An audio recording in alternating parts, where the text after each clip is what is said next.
On est sur YouTube, évidemment, mais on est aussi sur Spotify, puisque c'est un podcast. Vous ne nous voyez pas, mais vous l'entendez. On a en face de nous 5 tisanes, donc des créations originales. Tu peux retrouver, Damien, le brouillard cérébral, le rêve lucide, coup de barre La fameuse nuit blanche. et repos éternel. Les noms en rapport avec l'effet que ça te fait? Exactement.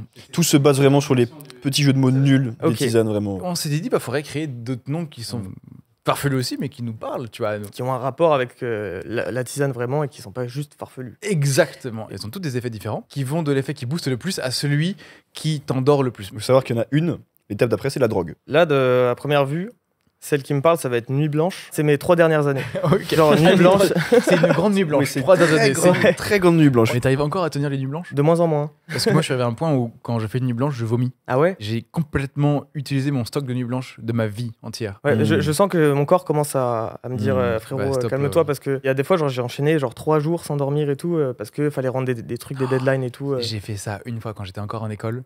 Et c'était 3 jours, pareil. Enfin, donc 2 Ouais. nuits blanches. La première nuit, ça va, c'est une nuit blanche standard, tu vois. Oui, tu peux y Mm. Mais survivre. sachant que, bon, on parle de ça, mais il y a déjà une base de pas beaucoup de sommeil dans les nuits précédentes. Pas des nuits Ouais. blanches, mais pas beaucoup de sommeil de ouf. Donc, première nuit, ça va. T'enchaînes avec des cours où tu subis les cours, tu ne peux pas écouter, t'as juste envie de dormir, quoi. La deuxième nuit blanche, c'est là où le travail te tient en haleine, t'es obligé de bosser dans des projets à temps. Il y a toujours ce moment de faiblesse. Moi, c'était à 5h du matin où j'étais en train de faire du montage et dans les noms des chutiers que j'avais dans mon truc de montage, et je regardais, c'était chant de. J'étais complètement endormi sur le Tu t'endors clavier. sur ton Et c'était vraiment ça. Et c'était hilarant. Quand j'ouvrais les yeux, c'était vraiment genre. Bon, bah, il y avait KR, KR, KR. Ouais. C'était J'ai des très trucs drôle. comme ça. Mais moi en vrai, la première nuit blanche, c'est genre t'es un peu fatigué. Ensuite, le midi, le lendemain, j'ai un coup de barre de fou. Ouais. Et ensuite, j'ai un regain d'énergie de ouf comme si j'avais dormi, tu vois. Ouais, Et ensuite, après, je deviens fou. Et Genre, bah ça. Et moi, l'étape d'après, c'est devenir fou. Ouais. J'avais l'impression d'avoir pris, je sais pas, des champignons. un toutes truc les dans le genre. tisanes en même temps. Mais c'est ça. En fait, je rêvais en étant éveillé. Je te jure, j'entendais des voix. Ouais, je l'ai eu aussi, ça. Ouais. C'était horrible. Et je suis rentré le soir. Mon appartement était au-dessus de mon école, donc j'avais juste l'ascenseur à prendre, c'était très agréable. Et j'ouvre la porte. J'avais mon manteau, mon grand manteau, mon sac à dos. J'arrive, je vois le lit en face de moi et je m'écroule juste. Je fais vraiment comme ça. Ouais. Et en fait, je me suis endormi direct. Je me suis réveillé le lendemain avec mon manteau et mon sac à dos sur le dos. Et je m'étais juste affalé, mais j'en pouvais plus. J'étais au bout de ma vie, quoi. Donc, non, le sommeil est très important. Et on va pouvoir prendre notre petite tisane. Nuit blanche, c'est celle qui tabasse ou normal Bah, logiquement, elle devrait nous comme réveiller, son nom du coup, l'indique, c'est une nuit C'est blanche. exactement, t'as tout compris le concept. Bah parfait, c'est bien pour commencer du coup. Je vais partir sur brouillard cérébral. Bah, je vais te suivre.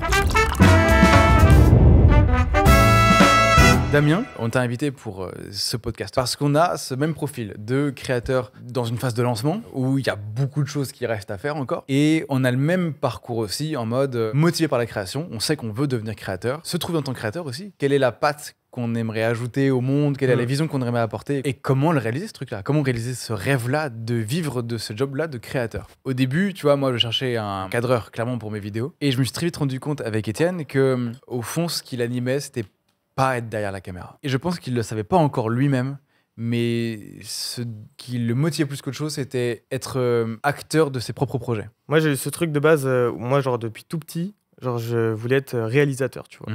Je voulais être dans le cinéma, dans les trucs et tout. Et en fait, j'aimais bien avoir l'idée, faire tout ce qu'il y a autour pour pouvoir créer cette idée-là, tu vois. Ouais. Du coup, j'ai toujours pensé que je voulais être réalisateur, et j'avais gardé ce truc-là, tu vois.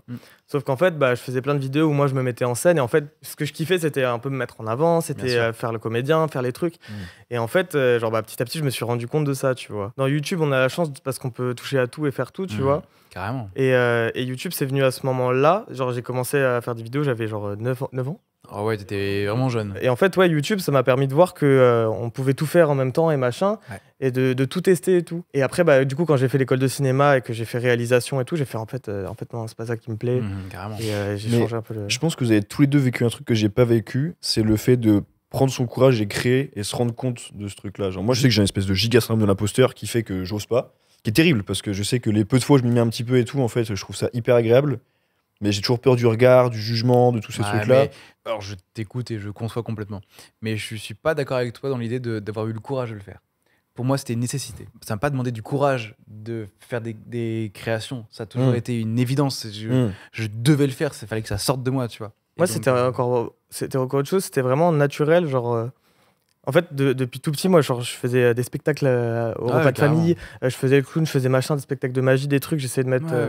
et en fait, c'était naturel. Et du coup, quand il y a eu les YouTube qui arrivaient et tout, je me suis dit, ah bah vas-y, moi aussi, vas-y. Et en fait, genre, c'était naturel, je me suis même pas dit, je me suis même pas posé la question, j'étais jeune, innocent, j'étais en mode... Mais en soi, le syndrome de l'imposteur, tu vas l'avoir si tu fais pas et que tu réussis des trucs. Peut-être que vous étiez beaucoup aussi acteur par rapport à moi. Moi, je sais que j'ai pas eu du tout ce truc-là d'être mais c'est ça qui est très drôle d'ailleurs, c'est d'avoir aussi peu confiance en soi sur son image. C'est très premier degré ce que je te dis, hein, mais d'avoir aussi peu confiance en soi, mais d'avoir autant une volonté d'être acteur de ses projets. Très paradoxal finalement. C'est très paradoxal. C'est très paradoxal, mais ça arrive à beaucoup de monde. Et dont moi, genre, j'étais quelqu'un, tu me connais un peu, mais genre, j'avais vraiment zéro confiance en moi avant, tu vois. Et pourtant, j'étais vouloir me montrer, c'était parce que j'avais envie qu'on m'aime, j'avais envie qu'on me dise des trucs et tout. Et c'était aussi par manque de confiance et pour qu'on me dise, ah, trop bien ce que t'as fait, tu vois. Bah, un peu pareil, quand j'étais petit, moi, j'ai toujours dit à mes parents, je veux être connu. Ouais, je veux être connu, quelle que soit la vie que je mène, je veux être connu. C'est mon but ultime. Ma mère m'a dit, plutôt d'être connu, soit plutôt reconnu. Ce qui est très différent. Ce qui est très différent, mais du coup, connu pour un truc sain, d'être connu pour quelque chose propre à toi, enfin d'avoir un truc très, très, très vertueux en fait. Et j'ai adhéré à ce truc-là, évidemment, c'était beaucoup plus intelligent. Et là, j'ai commencé l'écriture d'un petit journal de bord sur comment j'évolue dans mon projet, dans mon objectif de création. Et en fait, en posant les mots sur des papiers, je me suis dit, mais en fait, non, c'est quoi ma réelle motivation? Parce que être reconnu, peu importe, c'est chercher une certaine valorisation auprès des gens. Mais ça, en fait, on s'en fout. On vit pas du tout dans le même monde. Chacun vit dans son monde à travers ses yeux, à travers son expérience, son vécu, etc. Et moi, ça m'intéresse pas, finalement, au fond, d'avoir de la valeur aux yeux des gens. J'ai dépassé ce truc-là. Alors que c'était ma motivation principale au début. Maintenant, je suis dans une quête plutôt de liberté. Et dans cette liberté-là, je veux pouvoir exprimer qui je suis de manière authentique et sincère. Et dans les projets que je fais, ça m'a permis de me libérer du regard des autres, etc. Et je me sens beaucoup plus sain, serein. On a tous un peu cette phase de connu, célébrité. Après, reconnu, c'est un autre switch. Maintenant, j'ai juste envie de le faire parce que je sais qu'au fond de moi, ça me ferait kiffer. Mais c'est ça, c'est cette démarche-là. C'est important, c'est d'exister. Et pour exister, c'est être libre. Mais si t'es pas libre, t'existes pas. T'es un mort-vivant. T'es là, t'es dans un truc qui te plaît pas, dans un monde qui te plaît pas. Tu peux pas dire ce que tu penses, tu peux pas vivre ce que tu veux être. Et en fait, t'es juste pas vivant. Pour le truc de connu, en fait, genre, moi de base, j'ai commencé en mode. Même pas en me posant cette question-là, genre connu, je savais même pas ce que ça voulait dire. Quand j'ai commencé petit à faire des vidéos, des trucs. Sauf qu'en fait, plus ça avançait, plus je voyais les youtubeurs qui montaient, qui étaient connus et qui étaient adulés pour ça. Genre en mode, j'entendais tout le monde autour dire non mais c'est stylé, lui il est grave connu et tout machin, au lieu de dire lui il a fait ça, il a fait ça, il a fait ça. Et du coup moi je me suis mis un truc en tête en mode ah mais non mais en fait il faut que je sois connu pour que les gens ils regardent. Enfin et du coup en fait je sais pas comment dire, je me suis créé un truc de en fait maintenant mon but c'est d'être connu. En fait tu te gourdes d'objectifs parce qu'après tu vas faire les choses pour essayer d'être connu et machin et tu vas arrêter de faire ce qui te fait kiffer, ce qui te fait vibrer. Parce que du coup tu fais pour plaire. Ouais c'est ça. Tu fais pas parce que tu es et donc du coup il y a un truc où on te suit pas. En fait, on te suit parce que t'es divertissant et t'es rigolo, mais pas pour ce que tu crées. Mais surtout que si les gens ils savent juste que t'es connu, mais ils savent même pas ce que tu fais, t'as rien gagné dans cette histoire. Ça a l'air si simple quand tu vois les gens connus, tout, tu as envie d'être comme eux, mais la démarche personnelle pour arriver à ça est très intense et le chemin est très très long. Moi, mon kiff quand je fais des vidéos, quand je fais des trucs, c'est aussi de me dire putain, j'espère que les gens ils vont me dire c'est trop bien, c'est stylé. Genre, c'est le partage en fait. C'est aussi pour les gens, tu vois. Genre, bien sûr. En soi, oui, on le fait pour nous, mais genre, quand je fais un truc, une création. Moi je le fais pour les autres aussi. Ouais, je le fais en me disant putain, j'espère que les gens ils vont kiffer machin. Si tu kiffes toute ta vie tes trucs et qu'au final personne regarde, au bout d'un moment tu vas être triste. Triste, je sais pas, mais en tout cas. Non, mais tu vas être triste en mode tu vas plus t'y retrouver. Tu vas. La création, l'énergie et tout, c'est drainé aussi par les gens, par tout ça, tu vois. Évidemment. Si on veut que ça marche, ça reste un business, il faut faire un minimum de vues, donc il y a un compromis inévitable à faire entre ce que les gens veulent voir et toi ce qui te motive et ce qui t'anime.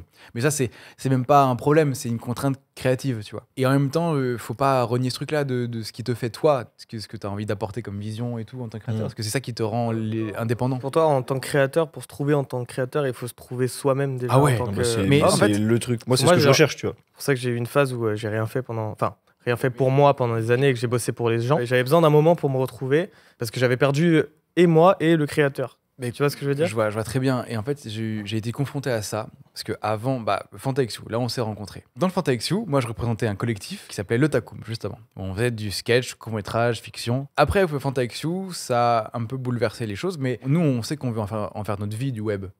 Mais les gens avec qui j'étais dans le Takoum, c'était pas le cas pour eux. Et donc, nos chemins se sont séparés parce que pas la même ambition, etc. Et voyant que ça allait dans le mur, le collectif, c'est là où j'ai créé ma propre chaîne, que je me suis lancé en tant que moi, Elion sur les réseaux. Ouais. C'est là où je suis passé de Thomas du Fantaxu à Elion, où j'ai utilisé ce nom d'artiste, ce nom de scène, tu vois. Et après, je me disais, c'est cool, je vais pouvoir être libre de faire ce que je veux. Et après, je me suis dit, mais qu'est-ce que je veux faire en fait? Parce que je reprochais à chaque fois au Takoum de faire. Enfin, on était bloqué dans ce truc-là de fiction, de court-métrage. Et moi, il y a plein d'autres trucs que je voulais faire. Du docu, des expériences, et découvrir de nouvelles choses. Et je pouvais pas à cause du Takoum, c'était trop fiction. Et maintenant que je pouvais tout faire, je savais plus quoi faire. J'ai pu parler un peu avec Ben Never, justement, que j'ai rencontré, et on a discuté de ce truc-là. Et je lui ai dit, mais vraiment, le plus dur, c'est de se trouver en tant que créateur. Parce que t'as beau brainstormer sur ce qui te motive, ce que tu aimes et tout. Tu sais en plus que quand tu crées une chaîne, tu donnes une direction à ta chaîne, une ligne éditoriale, et qu'elle va te suivre après. Elle peut évoluer avec le temps, mais Ouais, faut qu'il y ait un fil rouge. un fil rouge. J'ai dû mettre, je crois, 2 ans. 2 ans à tenter des projets, parce que je faisais des trucs sur ma chaîne. Mais 2 ans à faire des projets qui, des fois, me plaisaient, des fois, me plaisaient un peu moins. Je faisais du contenu beaucoup pour faire du contenu. Parce qu'il y a ce truc-là de régularité, de faire des sorties, de sortir des vidéos toutes les semaines ou au moins une fois par mois. Et je m'y retrouvais pas et tout. Et c'est pour ça qu'on a instauré à partir de septembre, je sais plus quoi, il y a 2 ans, quand on a commencé un peu à travailler ensemble. Ouais, il y a bien 2 ans maintenant. Il y a bien 2 ans, on a commencé à installer toutes les semaines une réunion en mode. Mais ce game changer. Ça a été vraiment, ça a tout changé. Oh là on s'est là installé un temps de 4 heures par semaine. où on réfléchissait aux projets qui étaient en cours, en développement, mais ceux à venir. Et le fait de brainstormer et de réfléchir à des concepts, on a creusé un peu les différentes motivations, et progressivement, j'ai réussi à trouver un truc qui me plaisait. Et il y a eu un déclic qui s'est créé là en février de l'année passée, dernière, en 2023.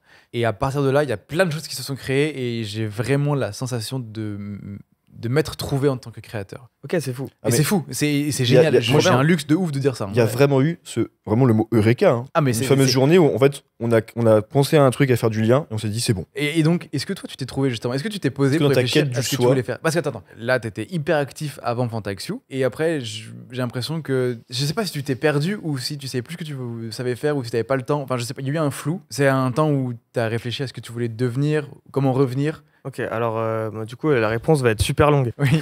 Il y avait 5 questions dans la même question. Bon, je vais prendre ma tisane. Très bon, en vrai j'ai kiffé. Je suis chaud d'en goûter une autre après. Et du coup, alors je faisais des vidéos depuis que j'étais petit. Ensuite, j'ai eu une période où j'étais gymnaste pendant plusieurs années, mais par contre le week-end je faisais toujours mes vidéos, et j'ai jamais arrêté ce truc-là. Ensuite, j'ai eu Fantaxu. J'ai arrêté complètement le sport et tout machin. J'ai dit allez, YouTube à fond.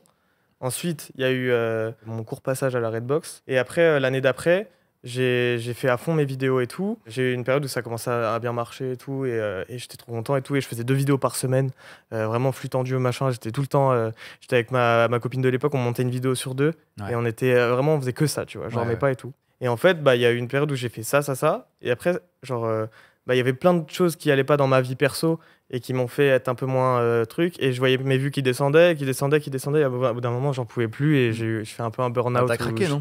Ouais, j'ai craqué, et le craquage ça a été de dire ok, j'en peux plus, là vas-y, je pars à Montpellier. Et du coup, genre d'un coup, d'un coup j'ai quitté le taf, j'avais un petit taf à côté à ce moment-là. J'ai quitté le taf que j'avais, je me suis dit vas-y, je vais à Montpellier, et je suis allé presque 2 ans à Montpellier. J'ai eu une rupture à ce moment-là qui m'a à peine affecté. J'avais jamais connu un truc comme ça, tu vois, genre ça m'a affecté, mais ça se trouve ça m'a affecté x10 de ce que ça affecte les gens normalement, tu vois. Je sais pas, mais c'était, en tout cas dans ma tête, c'était super très puissant. C'était très puissant à vivre. Comme la tisane. Parce que c'est vrai que je sens la tisane là. Mais je crois qu'elle fait vraiment un effet de zinzin. Mais trop bien, mais je vais t'en prendre après. Du coup, on revient à la phase où il y a eu ma rupture et j'ai commencé à écrire mes chansons. J'en ai fait un EP de 6 sons. Genre l'EP s'appelle Lu, et c'est les initiales de mon ex, tu vois. Ouais. Et genre ça parlait que de ça, de comment je me sentais à ce moment-là. J'ai kiffé le faire, et quand je l'ai sorti, ça m'a fait un... Tu t'es libéré d'un poids en fait. Ouais, de ouf. Ce projet-là, pour moi, c'est l'une de mes plus belles réussites de ma vie, et je le garderai comme ça dans ma tête, tu vois. Alors qu'en soi, il n'y a pas tellement de gens qui l'ont écouté, tu vois. Et après ça, 2021. On est en 2021. 2021. On est en 2021. C'est fou. L'an 2021. Et je travaillais toujours à McDo. Ma vie, c'était de la merde. J'aimais pas du tout ce que je faisais. Et j'étais en dépression. Et du coup, je me dis, vas-y, j'arrête McDo. J'ai envie de faire du montage. Je commence à essayer de chercher un peu. Je commençais à faire du montage, d'ailleurs, pour Donovan. Oui. Donovan, qui est un Le magicien que vous devez connaître, peut-être. Et en fait, ça m'a changé mon mindset. Et je me suis dit, bah, en fait, je peux peut-être faire ça. Et j'ai commencé à avoir des petits clients, machin. Ensuite, j'ai arrêté McDo. J'aurais dit fuck. Mais donc, c'était pas avec un objectif de reprendre YouTube pour faire ton réseau de Rien à youtubeurs. voir. Alors, C'est vraiment, très drôle, du coup. vraiment pas. Je me suis juste dit, Il y a une opportunité de gagner de l'argent. ouais, dans un surtout domaine ça. que je kiffe. C'est ça. Et voilà. Et du coup, je me suis dit, oh putain, mais c'est une putain de porte de sortie. En plus, Ouais, carrément. je peux quand même faire ce que je kiffe et tout. C'est quand même YouTube, même si c'est pas pour moi. Et petit à petit, voilà. Ensuite, je suis rentré à Paris, fin 2021. J'ai rencontré ma copine actuelle et tout. Et ensuite, j'ai enchaîné montage. J'ai fait que ça. Et tellement que, au bout d'un moment, genre, je devenais fou. Genre, j'étais en mode.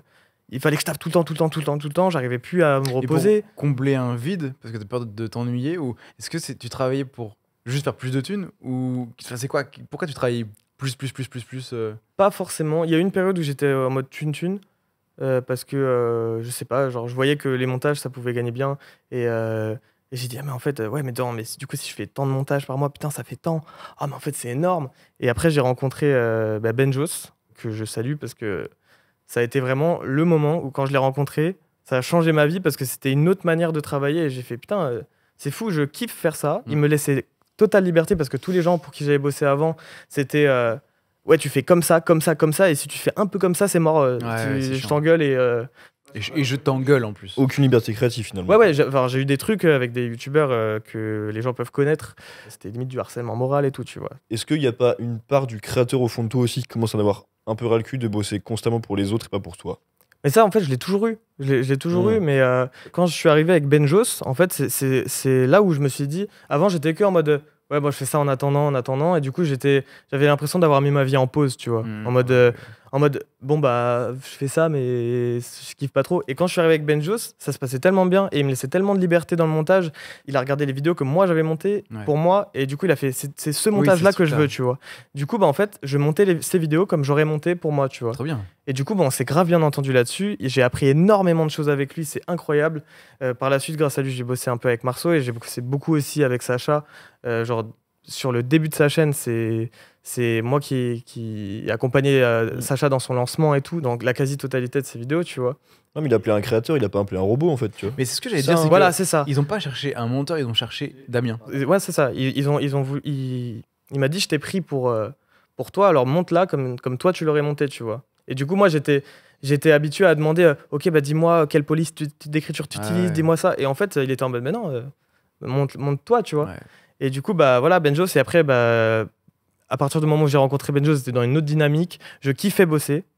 Et en fait, là, c'était différent parce que je kiffais bosser. Et du coup, je bossais.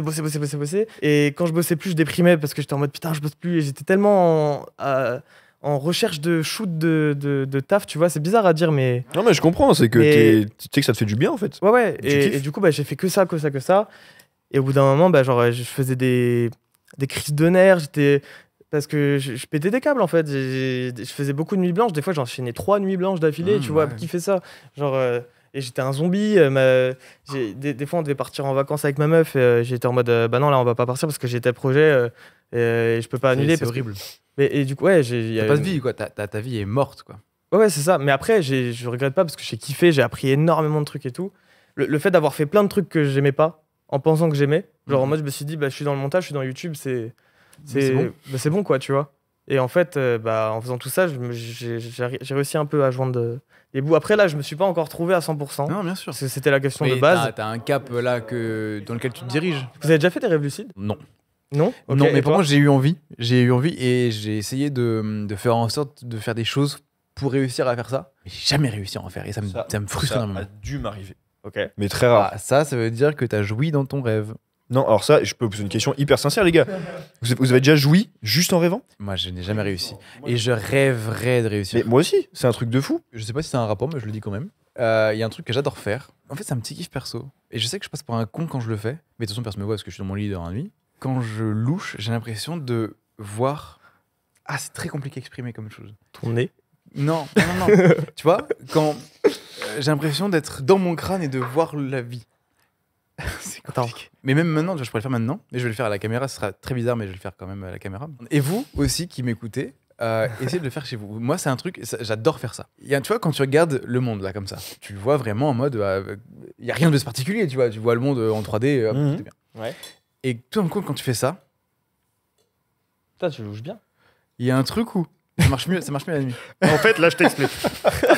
Là, tu vois. Alors, je vois le en monde. fait, j'ai l'impression d'être dans ma tête et il y a un mec, il a un interrupteur, il fait flac et hop, et là, il se balade comme Et là, tu vois. Comme dans vice-versa. Je vois le monde tel qui m'entoure, tu vois, quand je suis comme ça. Là, je suis connecté au réel avant tout. Tu vois. J'avoue. Regardez un peu comme ça. Là, je vais te raconter ma vérité, tu vois. Oh merde. Non, mais je t'écoute, je t'écoute avec beaucoup de sérieux. Et du coup, je pleure. Et en fait, quand t'es comme ça, mais ça marche plus la nuit. Là, il y a trop de lumière et du coup, ça me perturbe. Ferme les yeux. Ah, ok. Ferme les yeux et loucher en fermant les yeux. Loucher en fermant les yeux.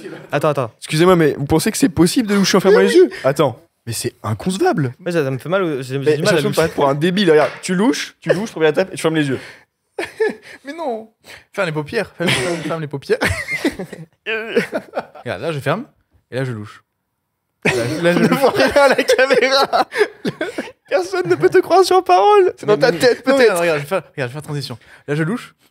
Et là, j'ouvre les yeux.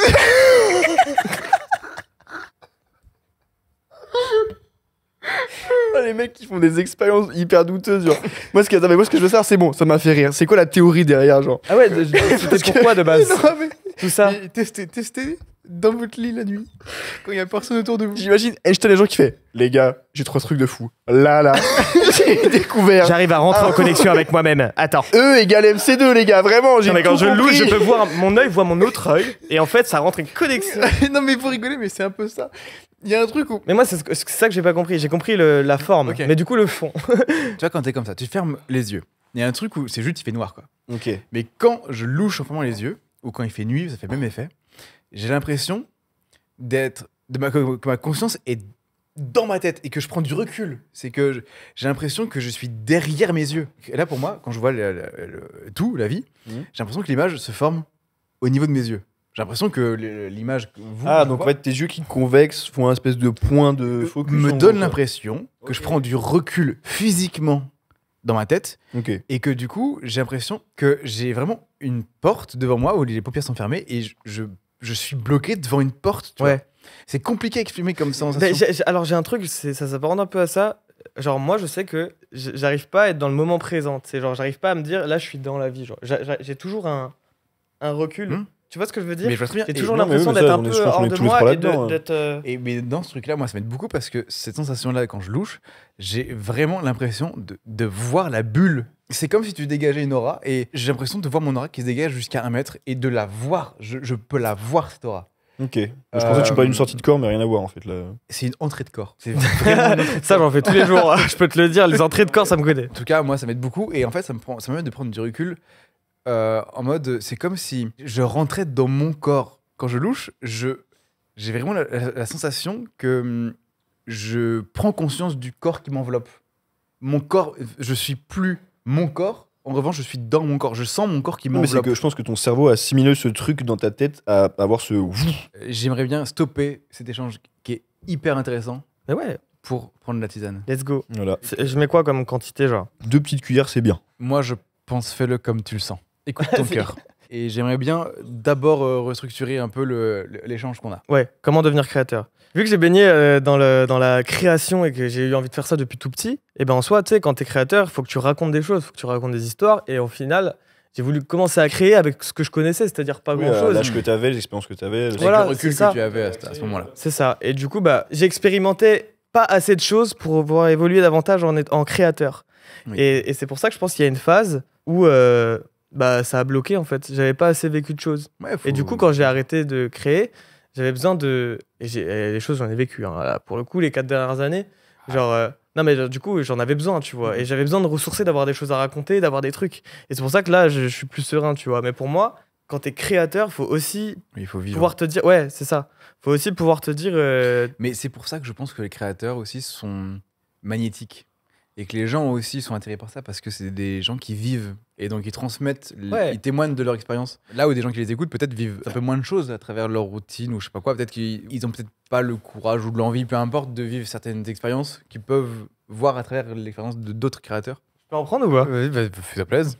Ou est-ce que tu préfères que je goûte une autre pour le... Ah mais fais-toi plaisir, t'es comme chez toi là. Et donc YouTube, et maintenant je me suis rendu compte des possibilités qu'il y a à faire sur le web, parce que c'est pas que YouTube, c'est le web en général. Et je trouve ça passionnant et génial, et j'ai vraiment envie de... Bah, en fait, c'est là où, depuis FantaXU, je me suis dit, ça y est, j'ai envie d'en faire ma vie. Et très drôle d'ailleurs, pour anecdote, quand je suis rentré dans FantaXU, et que j'ai parlé de tout ça à mes potes du Takoum, ils m'ont dit, mais ils t'ont fait un lavage de sérieux. De sérieux. Ils ont dit ça? Un lavage de scénario? Quoi? Ils t'ont fait un lavage de cerveau. Et j'ai trouvé ça fou. Je me suis dit, putain, en fait, ce que j'ai vécu là m'a fait évoluer sans que je me rende compte. T'as vécu un truc en plus que personne n'a vécu. Enfin, c'est hyper unique en vrai. Ouais. Mais moi, en vrai, je sais que j'ai une toute petite expérience qui rejoint la vôtre. Moi, quand tu m'as amené une fois sur une prod de Mafia Kaito et que j'ai découvert ce monde pro de YouTube et tout, je me suis dit, mais bien sûr que ça te change. Enfin, en fait, je me suis dit, mais je kiffais l'audiovisuel et je pense que j'avais jamais découvert ces sphères de créer plus que consommer. Mais du coup, moi, je sais que c'est toi qui m'as donné ce goût de kiffer ce truc et de créer ce projet YouTube, divertissement, et kiffer ce truc d'entreprendre, créer et tout. Mais c'est ce que je kiffe, c'est à la fois création, entrepreneuriat, être libre. Moi, c'est être libre, je suis désolé, mais je pense que le côté de liberté... ça mélange beaucoup de choses qu'on kiffe, mais qui étaient avant très indépendantes, en fait. Oui, mais je pense qu'on est un peu tous comme ça quand on est dans la création, c'est que on est... Moi, je suis une éponge à passion, déjà. C'est beau. Une belle expression. Non, mais tu me l'as déjà dit, ça, c'est une belle expression. Une éponge à passion. J'absorbe toutes sortes de choses. Non, mais c'est vrai. Moi, je me passionne pour les passionnés. C'est incroyable. Ouais, bah ça, ouais. Quand quelqu'un genre est passionné d'un truc qui t'intéresse pas, moi, mais je qu'il bois le ses paroles. avec toute son cœur. Oui. Ça Ah non, c'est vraiment ça. Et oui, et donc j'aime beaucoup de choses. Je me passionne pour beaucoup de choses. Et le problème, c'est que faire un métier, j'ai l'impression que c'est un entonnoir où tu fais un truc. Mais ça, c'est une vision, je trouve, de très peu de personnes. Je trouve que dans ce truc-là, parce que moi, on se partage grave ce truc-là j'ai grave envie de m'enrichir de plein d'expériences, faire plein de choses et de ne pas me limiter. Je pense que c'est des gens, ils se brident en fait. Et... Alors, j'ai l'impression que c'est un truc un peu de maintenant, genre peut-être avec Internet, etc. En fait, les gens sont plus au courant des possibilités qu'il y a. Et avec Internet, ça peut t'ouvrir beaucoup plus de portes qu'avant. Et avant, Oui. t'avais ce truc de, ok, t'as une carrière et tu fais ça. Alors que maintenant, plus je rencontre de gens et plus j'ai l'impression que les gens veulent faire plein de trucs. Mais parce qu'ils découvrent qu'on peut être libre. Ouais, c'est ça. Bah, tu vois ce Donc, qui se passe à travers le monde. Avec et tout, Internet, tu peux apprendre tout ce que tu veux.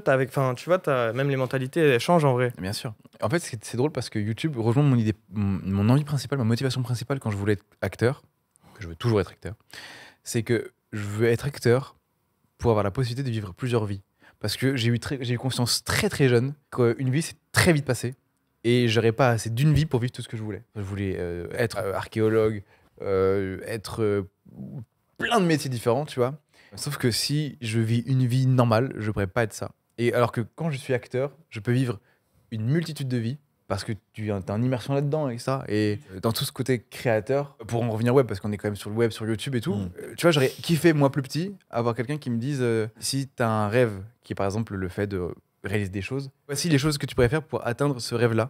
Parce qu'en fait, nous, depuis tout petit, on avance dans l'inconnu.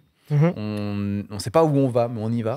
Mais je réagis à ça de manière très rapide. Est-ce que en même temps, d'un certain côté, t'aurais pas loupé beaucoup de choses si on t'avait tout expliqué? Moi, j'aurais Ça aurait gagné été beaucoup de beaucoup temps. moins stimulant et moins drôle. Alors, t'aurais gagné du temps, mais est-ce que les expériences que t'as fait de choses qu'on t'a pas expliquées aussi te permettent de comprendre des choses que t'aurais pas pu comprendre si on te C'est vrai. un peu te livrer tout sur un plateau d'argent, tu vois? Si on disait, bah, tu fais ça, tel moment, ça, machin, et du coup, tu restes créateur, bah. C'est intéressant, justement, parce que je pense qu'il y a plein de gens qui diraient, ouais, j'aimerais trop avoir le plan détaillé. Regarde, moi, je sais que j'ai trouvé en toi un mentor dans le fait d'être quelqu'un qui représente ce vers quoi je veux aller et qui m'instruit à travers le développement qu'on a en commun, tu vois. Et je pense qu'on a tous cette quête d'un mentor, en fait. Est-ce que tu as un quelque part. mentor?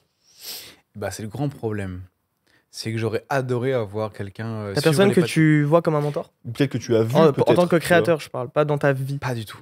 Ok. Et c'est pour ça, et d'ailleurs, c'est un truc, mais ça, véridique, c'est très intéressant, c'est que je kiffe avoir ce rôle-là de mentor aussi. Et d'avoir, tu vois, genre un poulain, ou même pas un poulain, mais en fait, j'adore pouvoir aider les gens à les pousser, à atteindre leurs rêves, même si c'est pas de la création, mais à atteindre leurs rêves, tu vois. Ouais. Et du coup, d'avoir ce truc-là de mentoring. C'est aussi que je sais que quelqu'un m'apprend et moi je retransmettrai aussi, tu vois. Ça. Mais sauf que moi, je suis de la lignée 0. C'est que j'ai pas de mentor. J'ai pas d'exemple à suivre. Et c'est dur parce que je me prends tout plein de murs, quoi. Dernièrement, d'une certaine manière, quand même, tu en as. Ah non, mais c'est pour ça. Non, mais je veux dire, là jusqu'à présent, Oui, oui. jusqu'à aujourd'hui. Et là, maintenant. Mais là, maintenant, moi, ça a beaucoup changé. Ça a changé depuis un peu FantaXU. C'est que, je sais pas, en fait, pour moi, mentor, c'est des gens qui.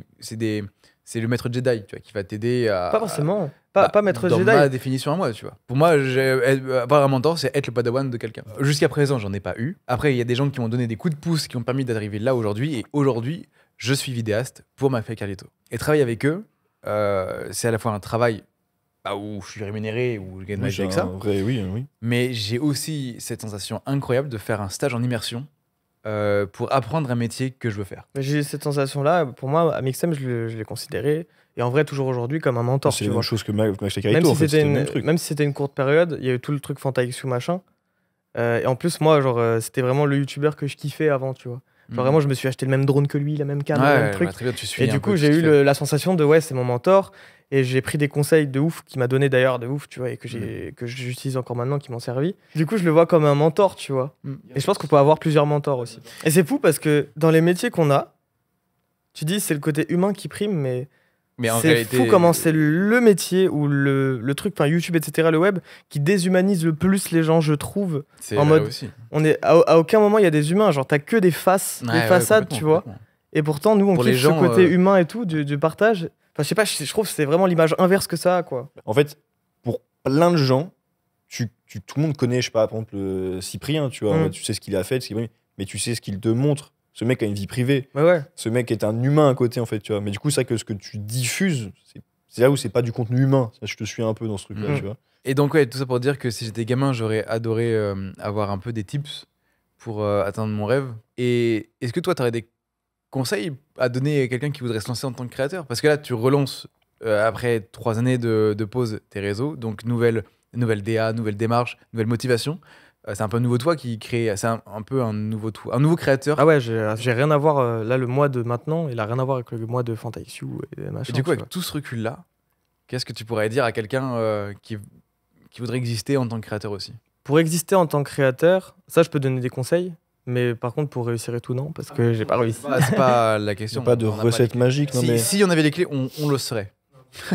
Ouais, de ouf. Mais genre, pour moi, quand tu veux être quelqu'un, quand tu veux être... genre, c'est comme ce qu'on disait sur la personnalité, sur le côté...